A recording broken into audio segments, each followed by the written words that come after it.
പാട്ടുവേദിയിൽ അവതാരക മീനാക്ഷിക്ക് ഒരു കടുത്ത വെല്ലുവിളി നേരിടേണ്ടി വന്നിരിക്കുകയാണ്.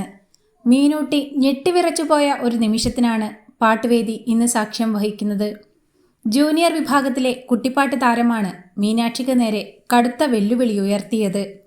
കുട്ടിപ്പാട്ട് താരം പാടിയ പാട്ട് മീനാക്ഷി ഏറ്റുപാടണമെന്നതായിരുന്നു വെല്ലുവിളി. എന്നാൽ കുട്ടിപ്പാട്ട് താരം ഒറ്റ ശ്വാസത്തിൽ പാടിയ പാട്ടിലെ വരികൾ കേട്ട മീനാക്ഷി അക്ഷരാർത്ഥത്തിൽ ഞെട്ടിത്തരിക്കുകയായിരുന്നു.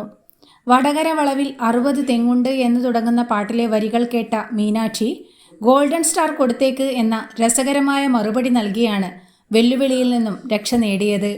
മീനാക്ഷിക്ക് കുട്ടിപ്പാട്ട് താരം നൽകിയ വെല്ലുവിളിയും ഗോൾഡൻ സ്റ്റാർ കൊടുത്തേക്ക് എന്ന മീനൂട്ടിയുടെ രസികൻ മറുപടിയും പൊട്ടിച്ചിരിയുടെ മുഹൂർത്തങ്ങളാണ് പാട്ടുവേദിയിൽ ഒരുക്കിയത്.